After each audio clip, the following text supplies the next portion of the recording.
Oh, there we go.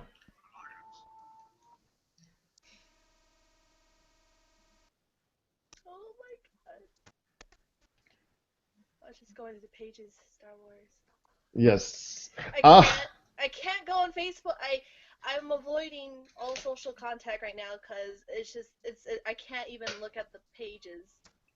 It's so I don't sad. blame you a bit. I don't blame you a bit. Oh, And we'll be talking about that in a little bit. Sorry for the interruption there with Star Wars. We went live on Twitch.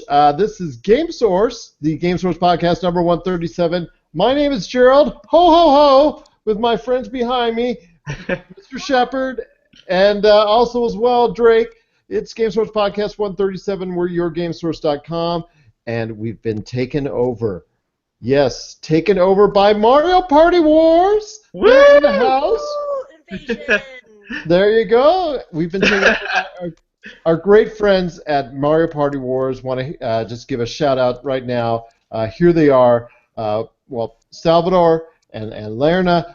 We're just so happy to have you on. We're hoping Yetlhin will also be able to join us today. We truly appreciate you taking the time to stop by and let everyone out there in Wonderland out there, let everyone know about the great things that Mario Party Wars has to offer all gamers. So that being said, and my blabbing is going to be done here in a second. Better, not me saying about Mario Party Wars, but I want you guys, you lovely people out there in Mario Party Wars land, to tell me more about Mario Party Wars. So go ahead, take it away. Who's first? All right, I'll start. All right, well, I'm the one of the co-founders and chief executive officer for Mario Party Wars. Me and my vice president Yalton, we started this. I guess first off, as a way to start off, like just a social gathering for Mario Party, because it's such a unique game that just it's easy to bring friends over and have a good time with it. Uh, but then it became something more as we just did more and more. The more people started to attend, so we decided, hey, why not turn it into a tournament? And that's basically what it's become. You play against other players throughout the year once a month, and we have a unique scoring system for how you get determined where you get placed at. And if you can qualify for the semis and the finals, you can win cash prizes and other cool stuff like that in the summer.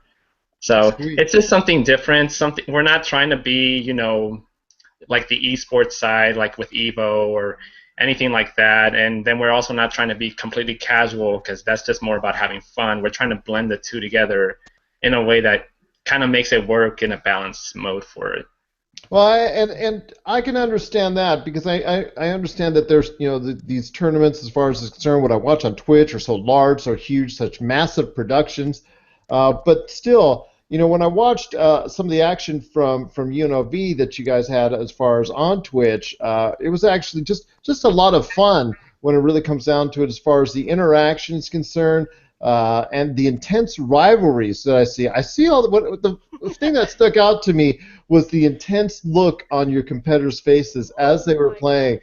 Yeah, they're just focused, just intent on doing the best they can, which obviously is the nature of competition, as it But when were. you're But there in person, you can feel the intensity, the actual energy, because it's just like you see them like building up like a little bottle, and then all of a sudden it explodes like a volcano. I'm like, oh my god! It's just like I'm I don't play in the actual tournaments because I'm a executive officer, but just it's fun just to watch like in the background. It really It's really is. good entertainment. There's a lot of interesting times. You hear a lot of yelling. You hear a lot of jumping going around sometimes when things get really Cursing, heated.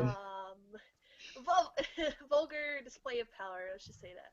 well, and on somewhat on that note, Yelton, tell me real quickly your favorite moment so far from Mario Party Wars that probably doesn't involve Salvador, as far as maybe Oh, this is Salvador with the pink hat, and Yelthin's not here right now. Oh, I'm sorry, No, Laryna. no, I'm no, no. sorry, Laryna. My apologies, my apologies. Laryna, tell me about your favorite time as far as it's concerned. Well, So, before I became officer, we did previous years. So when I was a player, before it became a tournament, I was always going against the president, Salvador. And for some reason, when we're in the same group, the 4-player group, he will always screw me over. So one time I had 7 stars. I always have a winning streak in the beginning of the game. I'm like, I'm so happy, so joyful. I'm like, yes, I'm gonna win, easy money.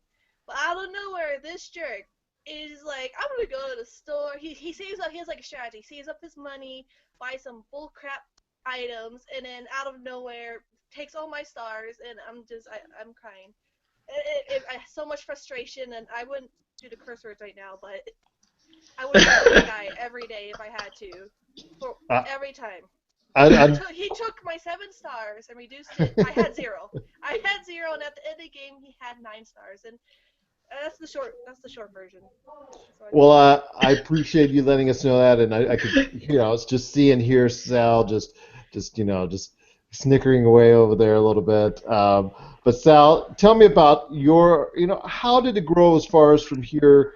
You told me a little bit about the background of Mario Party Wars, but basically about Mario Party itself. What has endeared you most to Mario Party, and how did it start for you? Uh, well, my interest for Mario Party was back since I was a kid. I remember my brother and his friends brought it one time, the very first one for the N64, and I kind of instantly fell in love with it. I liked the concept. I really got into it back then, and then I just progressively really enjoyed the franchise since then. I'm not as fond of the newer stuff. Um, the system is just it's not the same. Uh, Well, I but noticed when you do your tournaments that you prefer, I believe it was the GameCube version is the one I see most predominantly. Am I correct in that? it's because of the the colors and GameCubes and the N64 ones, yes, Okay. yeah. tend to get chosen a lot.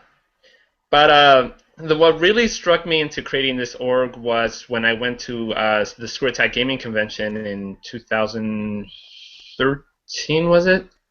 2012, 2013, it was one of those years.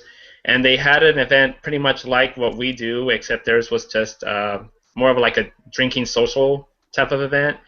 But like they had like 4 teams representing specific characters that each of the Screw Attack members used, and everyone really got into it. Like there were just hundreds of players like trying to represent Yoshi or Peach or someone. And then when I came back, it kind of just struck me as an inspiration where I could do my own social gatherings. And then once I saw how many people really got into it, and we started getting more and more people, like more friends started inviting people. Some of them heard of us from social media or whatever. And then that's when we decided to go into a route of maybe a tournament as well as creating our own gaming community out of it. So okay. That's just what I wanted to know as far as your background with it, your preferences, why you choose the older ones. Laryna, you've seen the responses so far from your community. What has surprised you most about basically the following that your company has had?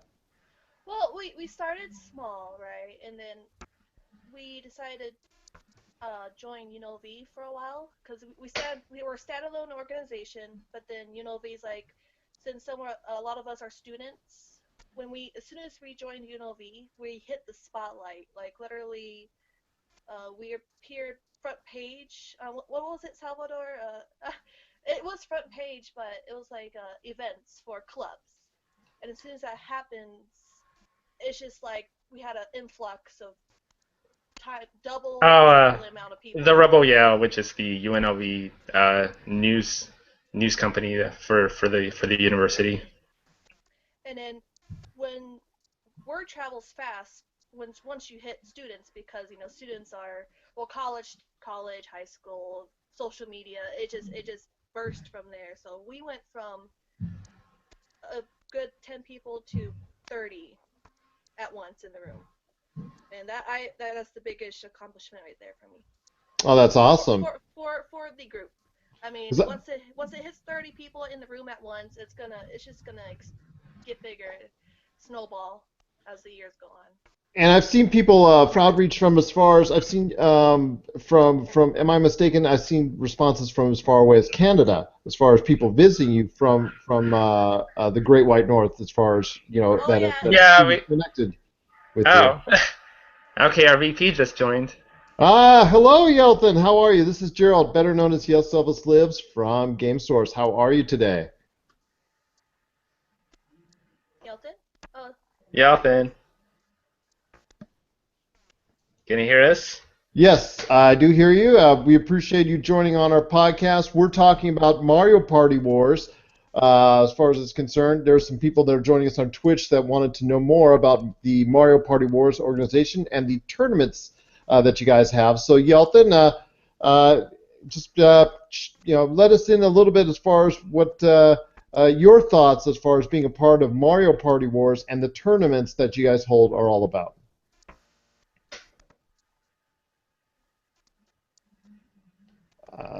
Maybe Salvador, you could take over because I guess Yelton's having a little bit of audio yeah, I issues can't there. Uh, hear him either. yeah, I can't hear him. He might be having the same issues I have. But Yes. Here, let so me so you type wanted to something know really quick. so you wanted to know more about the tournament? Yeah, just a little bit more about what it is because we now have actually watchers on Twitch and they're asking about what are we talking about when we're concerning Mario Party Wars. So for those Okay. later joining us, it's a tournament based off the Mario Party series of games, but it's a whole lot more. So you let probably better you tell them about as far as it's concerned what Okay, Mario yeah. Party Wars So is. so our tournament isn't like other normal gaming tournaments. Basically, it's a full long year. So like most, you can qualify up to the semis if you can make it. You play against other players. We randomly assign you the competitors, and it's going to be four-player matches, as well as the game. And we have almost every single Mario Party within our roster, with a few that are just incapable of being played the way that they're set up. And based on your performance, you gain up points. We call them star points, which are the main things how you determine your rankings. And then we also have coins that you've collected at the end of your match. And one interesting new mechanic that we have provided for the tournament now is we have an item list, kind of like within the game, that you can purchase stuff using your coins to alter like the outcomes in matches. Such as a mushroom can like multiply your coin count by 1.5 rather than 1 at the end of a match. And then we also have ways where you might be able to steal star points, or you might be able to steal coins from someone or mess them up during. And most of them are done during the matches. But basically, we added that as an interesting way of making it a lot more interesting to see how well you can actually do with a mechanic outside the tournament. But we have up to 10 rounds. Once the 10 rounds are over, then we move on to June, where the top 8 or the top 9 players will advance to the semifinals and compete against one another in 3 different Mario Party matches. From there, based on how well they do at that point, they can qualify up to the finals in July, where it's usually a 50-turn based game uh, until we hit like our 9th year or something, when the mechanic changes for the Mario Party game. Because we're doing it based on the year, so we're in our 3rd year. So this year's the finals is going to be Mario Party 3, and um, it's going to be a different way this time for our finals. But whoever wins will then your rank. You will win $250 if you win first, and then 125 if you win second, and so on and so forth. Well, and Yelton, are you there? You able to hear? Be able to talk now, or you still there? I see you. Uh, Still having those issues. So while we get those corrected, Laryna, I have a question for you because our viewers actually starting already on Twitch are asking. This is very interesting. So how can people find out more about Mario Party Wars? Well, we have a Facebook page. Just type in Mario Party Wars on Facebook. Usually the top search. That's the main way you can find us. Just go to Facebook, type Mario Party Wars, and we have a page. And we do have, once you're interested, you can join our group, but you have to be in Las Vegas for that. Okay. And we also have YouTube videos. Okay. Of Yetlhin all the will have more action? information on that. Yeah, all the action. And where can they go to see some of that action on YouTube? Do you have a specific Mario Party Wars channel? Is it Mario Party Wars? Salvador, is it a channel? Well, we can't put in the whole name on our YouTube channel.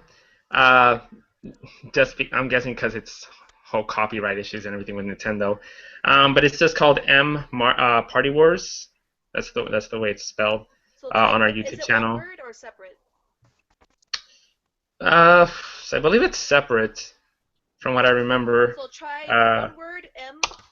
Let me check Wars. again.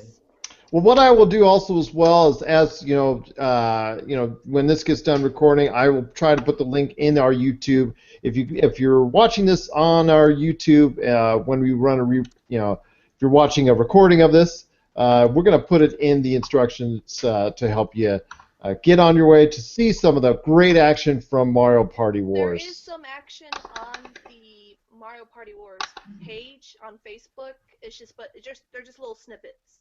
And I'm putting it on our Twitch channel now, so if anybody is interested out there, they can check it out on YouTube as far as that's concerned. So while Yetlhin is still trying to get those technical issues underway, we still have a lot of great things to talk about from our friends here at Mario Party Wars. In fact, before we go, we are actually going to also as well let you have a chance to tell us more about Mario Party Wars.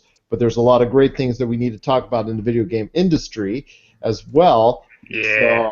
So he's like, Salvador's already talking a bit.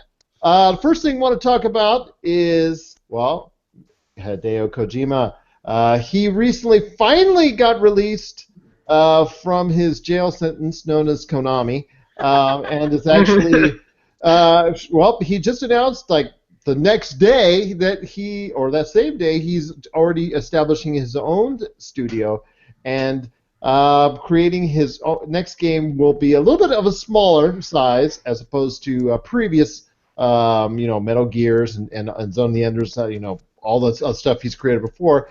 The size and scope will be a little bit different, but it'll also be a PS4 console exclusive initially. It will become to PC, but will not be coming to Xbox One.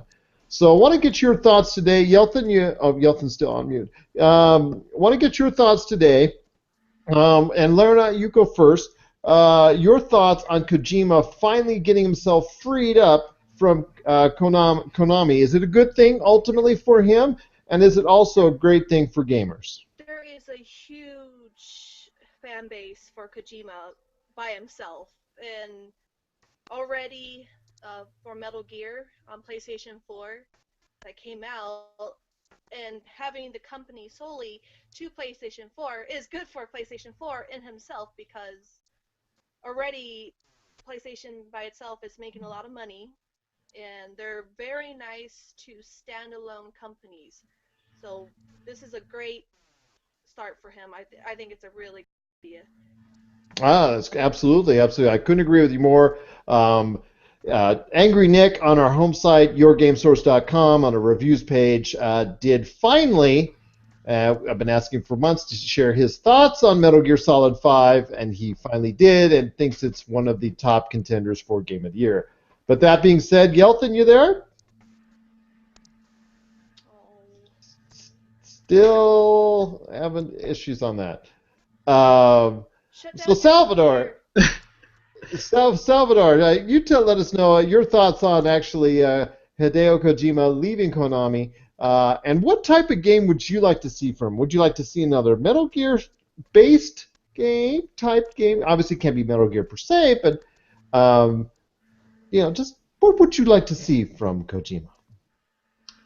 Well, I think this is a good start for him. I pretty much hate what Konami has been doing the last few months, specifically with him, because I don't know what they're up to, and I don't know what has gone into their minds, why they're doing this. Is it maybe because they're trying to get out of the video game industry, from what I feel, and they're going strictly to like just gaming machines? But for Kojima, I'm glad this whole ordeal is finally over for him. I think this is a good thing for him. He's basically taking the route of like what the Rare employees did, and now they have something that they just successfully kickstarted, and I can't wait for that game too. Um, but overall, from what I would like to see from him, I don't know, probably just something new. Something new he's probably never done before. Something like non-stealthy, or even a whole lot action-based. Although I wouldn't mind an action-based game again from him since he does so well with them. Well, he's also hinted into going into movie production, which leads me to talking a little bit about his possible reuniting with Guillermo del Toro. As far as is concerned, they were supposed to have a project, and Konami hit the squash button on that, unfortunately. So hopefully we can see, my opinion, we could see something hopefully from those two collaborating, because I know that Norman Reedus was going to be a part of it with the Silent Hills, and it was going to really, really go down a good dark path for those who are interested in real good horror game. Yetlhin, you there? He still looks like he's still working on it. Okay, he's still working on it. That's okay. We appreciate you trying, giving it that extra great effort there. So, Laryna, what's your final thoughts on Kojima as far as what a game you would like to see from him? Well, for me, I like online multiplayer games and role-playing games. So from Metal Gear 5, there is you switch up your inventory, and then there is a role-playing element to it. And I saw the multiplayer. I think it's still in beta. Uh, Metal Gear multiplayer, they have it, but I don't think it's mainstream yet. But from him, I would like him to go back towards fantasy, maybe something with sword. Because I saw his logo, the new logo, and it showed a knight with a skeleton inside. So maybe I hope he's gonna go back to swords and shields and magic. I would definitely go buy that in a heartbeat. Fair enough. Fair enough then. And hopefully can get all the audio issues fixed. I know I've had those in the past myself. So Yetlhin, just let us know. Just chime in when you're ready. No, still. Just, I know Salvador was going through the same thing earlier, so I do apologize for that. But on the, obviously Mario Party, just another one of those great line of iterations from Nintendo. And speaking of Nintendo, trying to segue in, Nintendo recently got a patent for a new open-face controller that allows you to, well, basically it's going to be like a touchpad type controller that they're proposing. Could they be proposing it for the Wii U? Could they be proposing it for the NX? Who knows? But let's speculate, for instance, that it is going to be the NX, or whatever the NX eventually will be called. Although the NX is kind of cool, but then again, I thought the Revolution was kind of cool, but they made it the Wii instead. Little did I know that would sell so many. But that being the case, seeing the designs that Nintendo has in mind for this controller, Salvador, what are your thoughts as far as it's concerned, and what are your hopes as far as how to utilize that within a video game context? Well, I'm actually really interested in looking forward to seeing what this is and whether or not whether or not it goes through for Nintendo. If it's something they're really wanting to do. Because something completely motion-based, I mean, I've never heard of a controller that even does that as of yet for a console of any kind. So it definitely sounds very unique. If they can make it mobile, like where you can just take the games or even any mobile games that they might like apply to it on its own, I think that'd be really cool. My only concern is obviously it's mobile, and the mobile area is not exactly the most, I would say, the best platform when it comes to converting from console to, from something console to mobile. It doesn't seem to always work well, just because mobile is still such a new form of entertainment for. And I know that's something that they've talked about is trying to become their next system maybe becoming a hybrid of both the mobile and obviously console platforms. Do you see that hybrid actually happening so soon as far as technology is concerned? Because I know we're just trying to get in the realm of VR and VR trying to become something that hits more of a mainstream status. Is this something that you can see happening? Well, it's Nintendo, so I would definitely say it's anything possible. They are the industry that usually is going in a completely different direction, and they either have a lot of success with it or they don't do so well. But they're always the ones that try to do something different that Sony or Microsoft would generally not try to do, such as with the Wii controller, which both of them got the offer first, but they denied it, and then pretty much Nintendo took advantage. So yeah, I mean, it's definitely something I think they could do. I don't know if they might apply it to the NX. I don't know if that's too soon, but maybe in a future console down the line. Fair enough, fair enough. Because they've always been known to innovate, and when they do, they are, you've seen what they've done with the Wii, and they've done such tremendous, sales, and the Wii becoming as powerful an entity in the video game industry as it did. The Wii U, unfortunately, has not seen the heights that it should. But Laryna, when you see the schematics, what does that tell you as far as Well, the I future looked of at it. gaming? I looked at it, and it seems like the controller, you hold it, but then you can map the buttons anywhere on the controller. Like since it's Mm-hmm. gonna be a touch screen controller, you can have your X button in the middle or maybe on the side. Do you guys hear me now? Yes, we Okay, there we do. go. Holy cow! I'm very sorry Welcome. about that. Oh, no worries, no worries. I It's had to, of all things, my computer would not cooperate with me, and I had to pull up my iPad of all things. but continue, Laryna. I was thinking like how in the future movies or games they have like a ball or some a device you just wave your hand in it, right, and it does the action for you. So having this touchscreen controller may not be like a holographic thing you can mess with, but it's in your hand and it's like a ball kinda. So like a Rubik's cube. So you can like maybe when you're interacting, since it said mobile, you're interacting with the world. So whoever the placement of the controller, it could be the object in the virtual world on the screen. So let's say you're trying to tamper with a lock, you have your controller, and you just do like, and it would it would be like that. And I think interactivity is what major companies are going for right now, because that's where the market's going. It's going in that direction because people are tired of just looking at their screen and be like, button, button, button. Now they could be like, oh, cool, I'm zooming in. Yes. Sorry, that was And a lot of information. no, that's what we want to hear.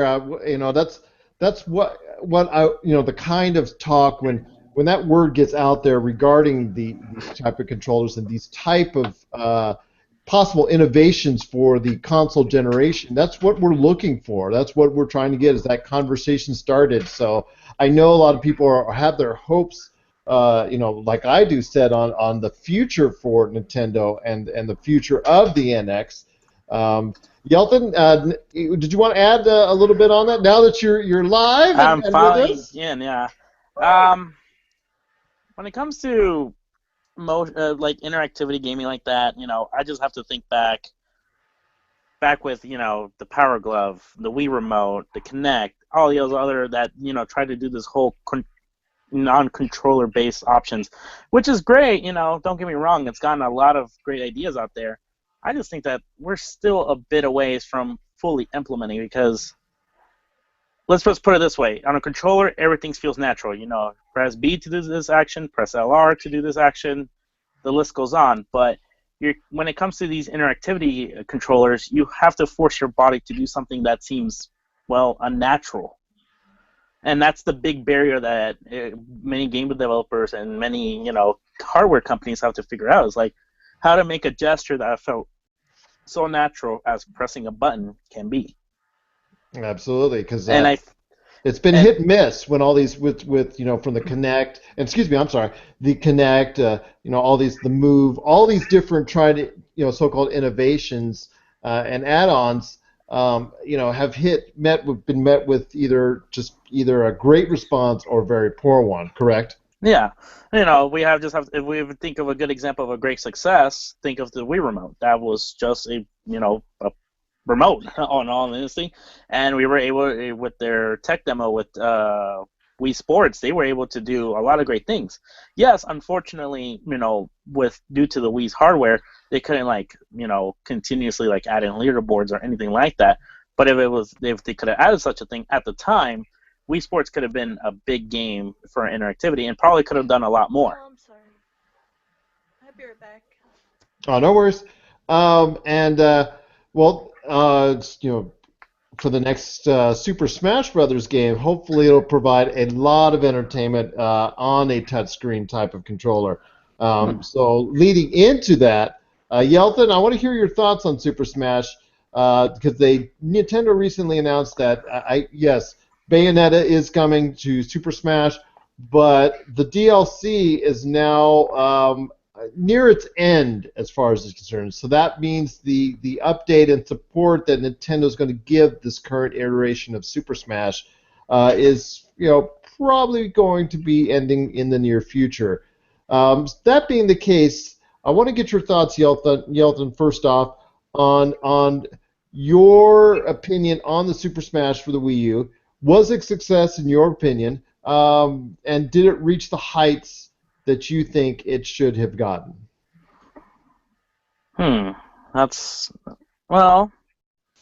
Me personally, I was happy with what it first came out with. You had a good roster. Obviously you can't ask for every character we all want. That's just impossible.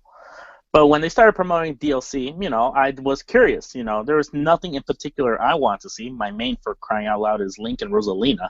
So So I was perfectly happy, but with all the DLC characters that are starting to come out, I was very surprised with some of them.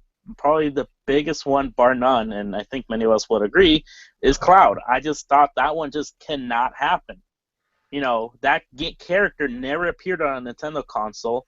Square Enix, outside of a few handheld games and Crystal Chronicles, I cannot think of any other Square Enix games exclusively for the Wii U, for the Nintendo consoles.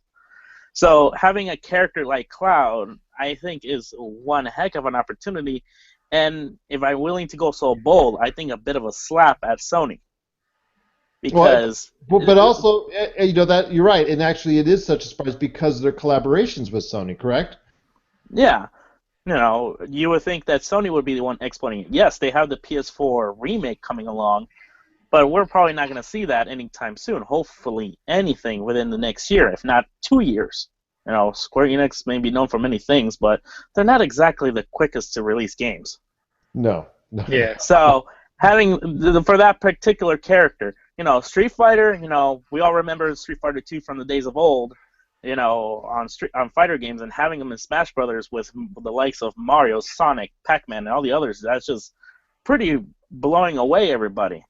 Now, the fact that they're ending, to me, it feels like they've done everything they can. And, if they really kept going this on, they probably would not have another Smash Brothers for the new console.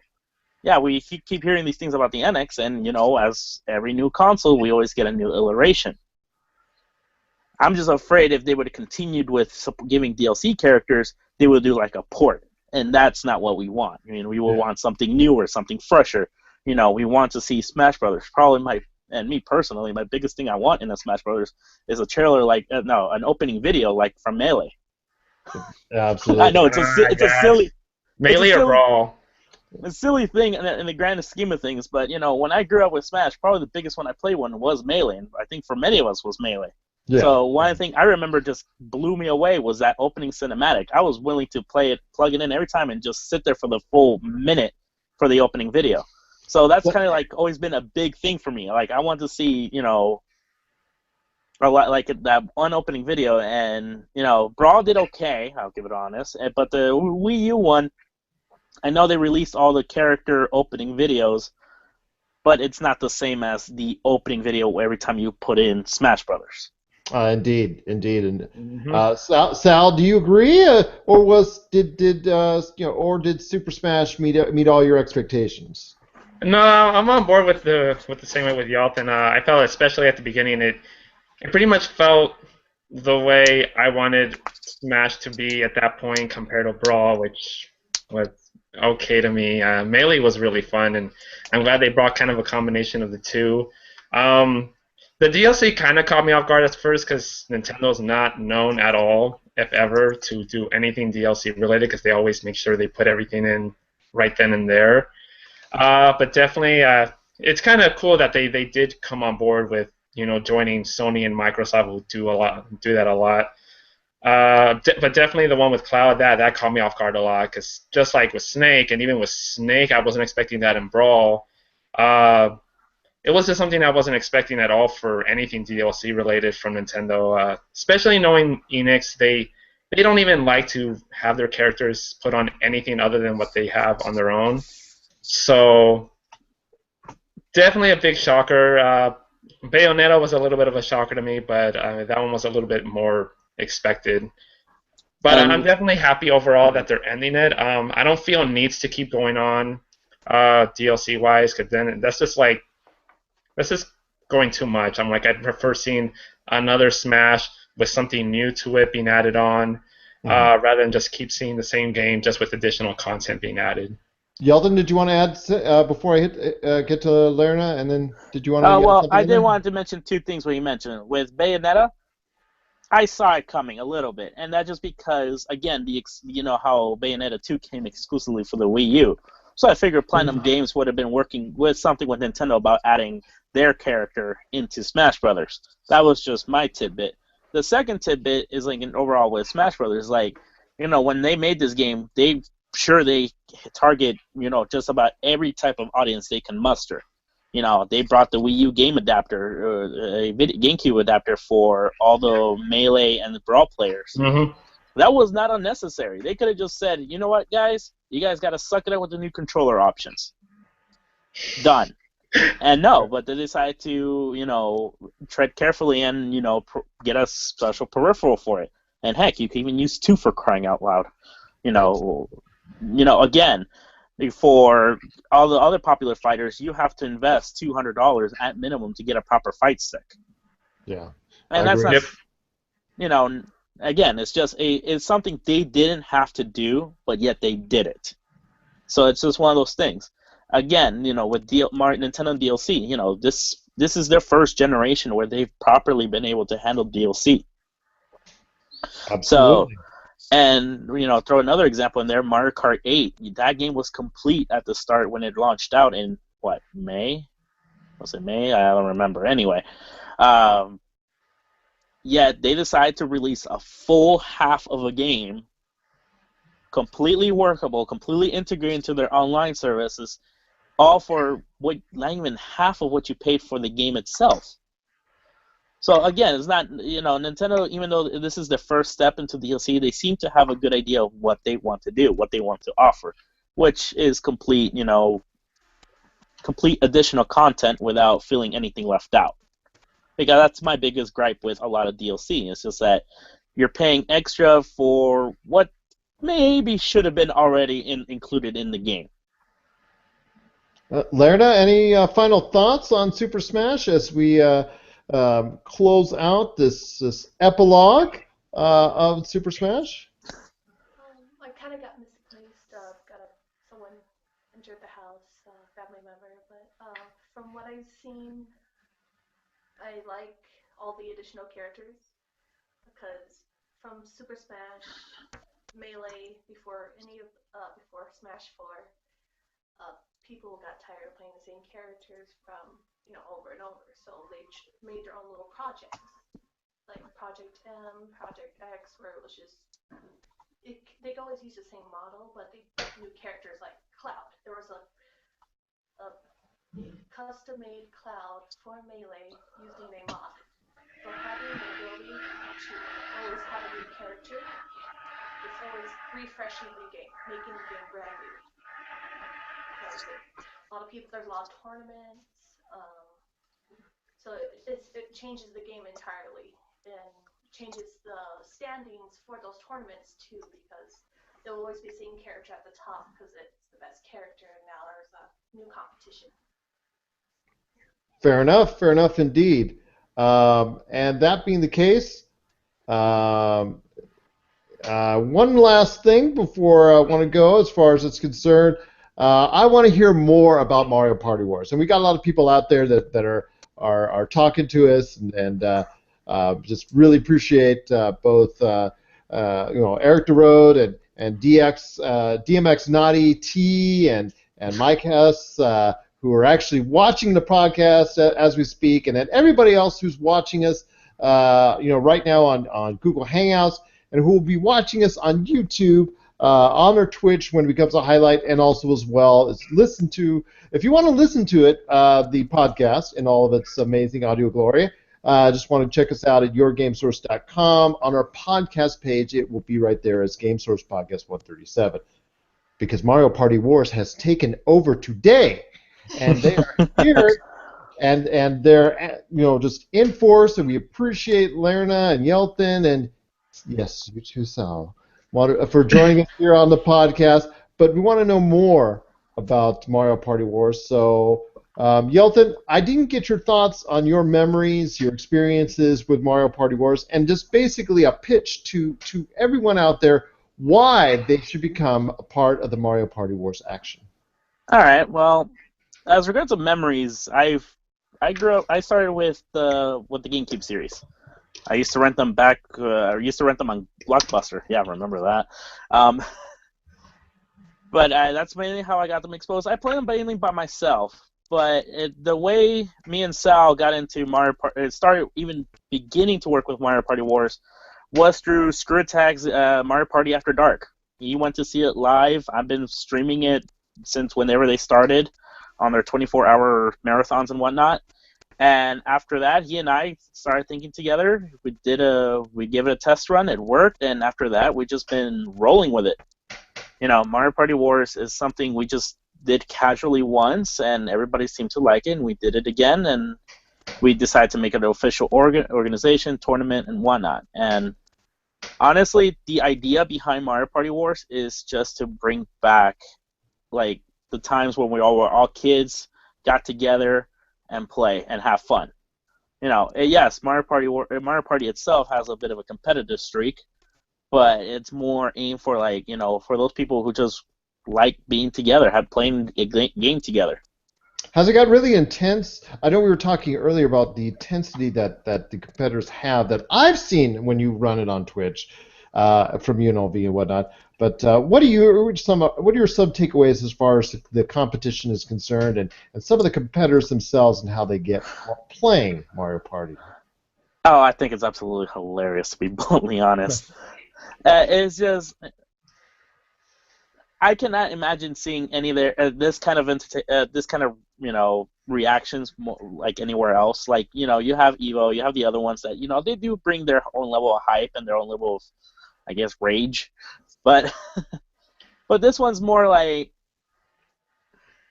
I don't know how to explain it. It's like just a level of competition. Just it inspires people. People who would maybe normally not be so adamant and so outgoing as far as it's concerned. Once the game gets turned on, so to speak, the game starts going and rolling, and the competition gets fierce. You see another side of people that you didn't really expect. Yeah, a little bit, but at the same time, we have all had those moments where we just burst out another version of us, and we're just going like, okay, then let's go with this. But I think the biggest thing about Mario Party Wars that we all try to show is that anybody is welcome. Even if you've never played a Mario Party game, you can come into Mario Party Wars and have a good time. Because, we don't want to intimidate people just because you've never played a Mario Party game. It doesn't matter. It's a board game in all sense of the word. It's a board game with Mario characters. It's like, two things that most people probably grew up in some way, shape, or form. So we always want to bring out the inner child, I guess, with Mario Party Wars. Oh my gosh, and I know I have an inner child that always tries to speak to me at length, and even though I try to ignore it at times, as you can see from the hat and Drake and Shepard's hats as well, that inner child speaks to me a lot. But that being the case, M Party Wars on YouTube and Mario Party Wars on Facebook. That's how people can get a hold of you. Is that correct? Is that Pretty correct? much, yeah. Yeah, we also have a Twitter. Most of it's just combined through our Facebook. It's usually we post on Facebook and then it gets transferred to our Twitter page evenly. But yeah, you can also follow us on Twitter as well. Fair enough, fair enough. That's from our friends at Mario Party Wars. So please, if you get a chance, check out all the action on their YouTube page. Check out all the stuff, the great stuff they got as far as on their Facebook page. You can interact with them. I have interacted with them as far as they're great in their responses. If you have any questions, if you're interested, and not just if you're in the Las Vegas area, but if basically, like I said earlier, you have people following you around, just far away, as far as people and that want to follow all the action going on with Mario Party Wars. And Mario Party Wars, Mario Party is a great game indeed. But as we close, got a couple things I want to talk about. We got our Game of the Year as far as it's concerned that we're currently talking about here at Game Source, going back and forth as far as deliberation is concerned, the voting is concerned. And we will be posting very soon on our Game Source Facebook page the way you can help us out as far as picking a Game of the Year. So look forward to that real soon as we choose the best video games of 2015. But while I have you here, all three of you here, I want to hear your thoughts. I hope you've done some thinking about this at length. So I wanted to get the lovely Laryna first, her thoughts on her choice for Game of the Year for 2015. Well, I like a lot of games. So far, I love Fallout 4. Fallout 4 has changed everything about games because it changes as I play it. Like, I don't know how to explain it. I can just go run out into the game world and kill some things and it'll be alright because on the other side of the map, no one knows. Or, if I kill a main character, the game changes drastically. Like, there's consequences. Like, you might not even know that this person's important. But, like, it could be a random person walking across the land and you kill them, but then, like, 100 quests later, that person you killed changes the end of that quest line. And I didn't even know about it. The game is so diversive, it's beautiful, it's addicting, and it goes on forever because there is no level cap. And it just started, the Fallout 4 just started too. And there's room for DLCs, and you can do anything. You can be a ninja, you can be a tank, not literally a ninja, but there's abilities to make yourself a ninja. Or you can just straight talk everyone. You don't even have to kill anyone. Well, sometimes you do, but you can just talk your way out of anything. Like, you can be any type of character you want in the game and still win in your own way. Fair enough, fair enough. So Fallout 4 from you, excellent choice, I must say, indeed. One of Bethesda's finest releases ever. And I'm so looking forward to the additional DLC that comes out. And as always, you gotta love the bugs that they definitely present. Indeed, Yetlhin. Now I'm gonna get to you last. I know you're like, well, hold on, but yeah, Yetlhin, I do want to go ahead with your thoughts on Game of the Year. I don't know. It's like there's a lot to choose from, and me personally, because you got. The first one that's coming to my mind is the Metal Gear Solid, Phantom Pain. I've yet to play it, so I don't know much about the game, but from what I've read and what I've heard, it just seems pretty awesome. It's just a nice, cinematic, obviously a big cinematic story, and just wrapping up all the insanities in it. I do agree with Raina that Fallout 4 was definitely a big hitter this year. It's freaking Fallout. It's just what you can do with the game, all the perks you can start, and when I play my games, I've talked to my buddies from work, buddies from school, and how much time they're putting in Fallout.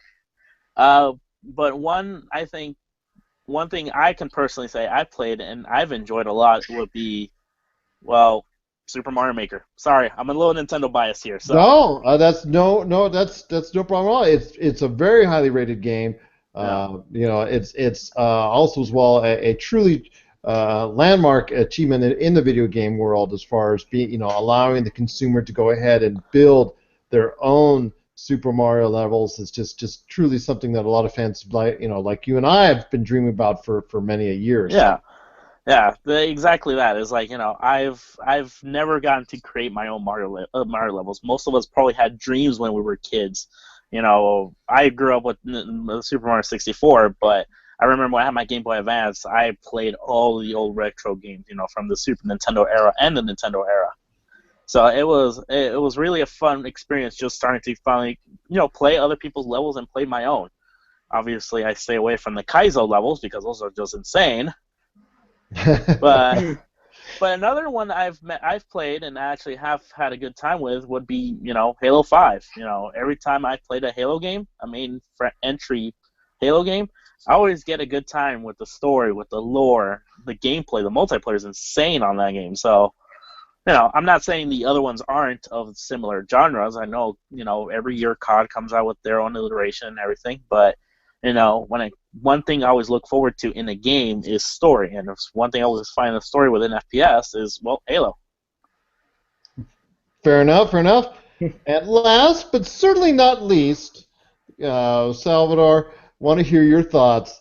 I know you've been itching at it. I could just see you the whole time while both Laryna and Yetlhin have been. I could see I want to say it. So go right ahead, my friend. This is a little bit harder for me just because compared to five years ago and back when I was younger, I don't get time to play games like I used to.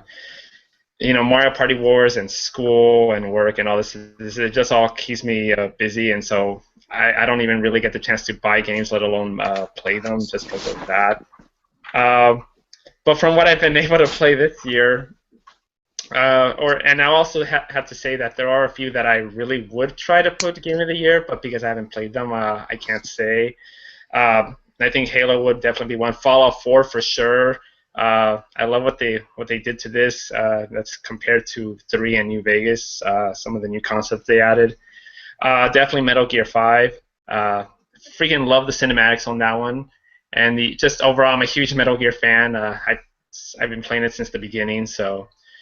To me, it's definitely between these are one of the two games that I've been able to play, Undertale or Super Mario Maker, but I've got to at least give it to Super Mario Maker because definitely it's something different. You can create levels and you could register them to have other people play them, and then you could offer your own creativity by creating something ridiculous, something simple, something wacky. So for something like that, I definitely say Super Mario Maker.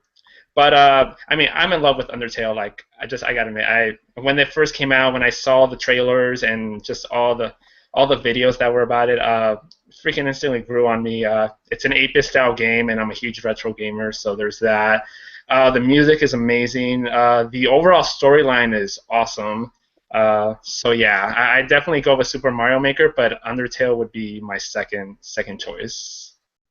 Fair enough, and I'm glad you mentioned Undertale because, well, Jeremiah on our site gave it a 10. He absolutely is in love with the game, and it's if you want to check out his review, it's on our yourgamesource.com reviews page, where you can find all reviews for the course of this year on our reviews 2015 page right there for you. But yes, Undertale and Super Mario Maker and Fallout 4, all excellent choices indeed. So that's going to be it for this podcast. Oh, one more thing. There's just a little movie coming out this weekend. I know I'm excited about it. I know GameSource has also been excited about it, but I want to hear from you three out there. Your thoughts, your hopes. We've got just a few minutes left, but your thoughts and your hopes Let's start again with you, Laryna. Your hopes for Star Wars: The Oh Force. Lord in heaven. Alright, I just ran the whole series about a week ago, watching from episode. First, you have to start with. Oh god, I can't even think about it right now. It's just. I saw all the Star Wars movies, and then I watched a little bit of Star Wars Rebels, Star Wars. What's that new one with the blue hair kid? I can't remember. Oh, that's the one, Star Wars Rebels, and then the other anime series, Star Wars, with the Clone troopers. Wars. Clone Wars, yeah. But it's just like, oh my god, I truth be told, I have not seen the trailer. I know that the movie comes out tomorrow, but I Actually, comes out tonight, and I've got tickets for it. Indeed, yes. Oh, that's I'm not excited. fair. But I avoided watching the trailer because when I see that movie, I don't want to be spoiled in any way. I don't want to even know who exists right now. I just want to go in there, be like blank-minded, and be like, whoa, man. Like, whoa. I think that says it all. I think that says it all right there. Yetlhin, your final thoughts on Star Wars: The Force Awakens. Oh man, Star Wars has been just coming up at me because my current job, we have a whole aisle dedicated to just Star Wars merchandise all over the place. So I am definitely excited. I've seen the series, I've seen the spin-offs. I actually started replaying Knights of the Old Republic, so. Oh, yes. Trust me, I've definitely delved myself into Star Wars much more than I care to admit. So I'm definitely excited. I have seen the trailer. I've seen the international trailer. I've seen Matt Pat's game theory on how Luke may be the new Sith Lord. I don't know, but all I know is that I am excited for this movie. I'm just gonna hate it because I don't have tickets. I'm not gonna be able to watch it anytime soon, and I'm gonna be dreading Facebook. Well, you can't buy the wonders of living in a democratic society. There's and also a capitalistic one. There's still theaters that decided, hey, I guess we're going to open up earlier and earlier and earlier. So those 11 o'clock showings became 10 o'clock showings, became 9 o'clock showings, became 8 o'clock and 7 o'clock showings. So now the availability to everyone out there, if you wish to go see Star Wars: The Force Awakens this weekend, with all the different entities that you can get tickets, and there are plenty of tickets available. Rest assured, I checked earlier today, even though I have tickets already. There are still plenty of seats still available. So if you want to check it out, Yetlhin, there you go. I'm probably gonna have to because I'm just gonna be like, it's gonna be a burning hole in my pocket. I'm like, man, I want to see this movie, but man, it's gonna suck if somebody spoils it for me. Well, it's already Fandango's most ordered ticket all time, and the movie is just opened up internationally and is opening up here in a few hours as of this recording. But Salvador, again, last but not least, I want to hear your thoughts on Star Wars: The Force Awakens. First, I just want to say I do work at a movie theater, so I'm not going to enjoy the next 2 to 3 weeks because, oh my god, people are just gonna bombard us with trash everywhere. Because that's what I do mostly. Definitely looking forward to seeing it soon, though. I can't get it for free because Disney won't let us for 3 weeks. That's what they said. I'm not the biggest Star Wars guy. Compared to Yetlhin and Rena, they've probably seen a lot more Star Wars related stuff, especially the spin-offs. Salty Sal, why? What? Stop being so salty. I'll screw you. Anyway, definitely looking forward to seeing what this is about. It's 30 years into the future. So, I'm kind of curious what this is going to be all about, definitely for sure. Considering, new characters, they're adding, new robots into this and everything. So I'm kind of curious what Disney's going to go kind of do with this, considering, they're the ones that own it now. You're a Star Wars Scrooge. That's what you are. I'm sorry. We're sorry for the interrupting. I can hear her, yes. And I'm sure you'll hear a lot more. Let me rest assured on that one. Lucky for me, no one's spoiling it at all while I'm working, so I'm freaking glad everyone's keeping their mouth shut. Fair enough, as it is. So, but my hopes are as well. I've got tickets tonight. I'm just so glad to be obviously going, but also next week as well. I'm going to take my children, and as they experience Star Wars on the big screen for the first time, I know I'm looking forward to that as well as a parent, because I think that's basically what we know. As I mentioned earlier today on Game Source on Facebook, you know, there's so much wrong in the world. There's so much negativity in the world. But the reason why everybody's so excited for Star Wars is because it's just fun. It's because just going, remember the times that you went to the movie theaters and had a good time.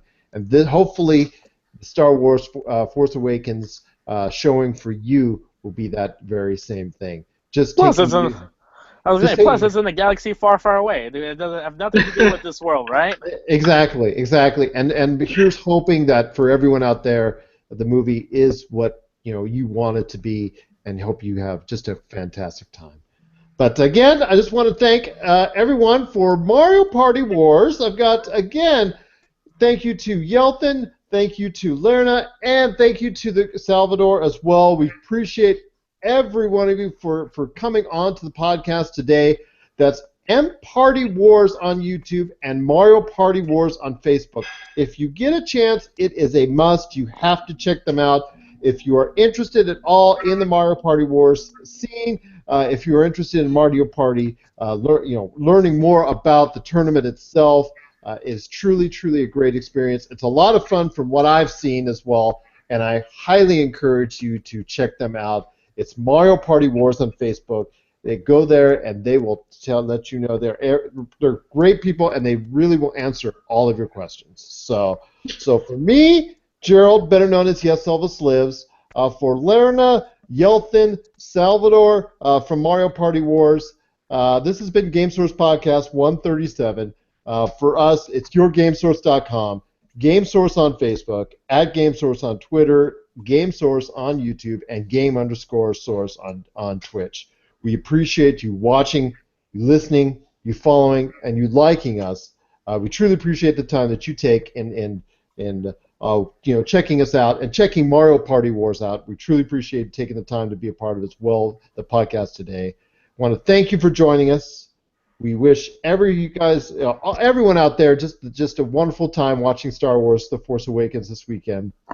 Wish you the happiest and safest of holidays. It's another beautiful Christmas in paradise, and we hope you have yourselves a happy holiday season. Yippee-ki-yay.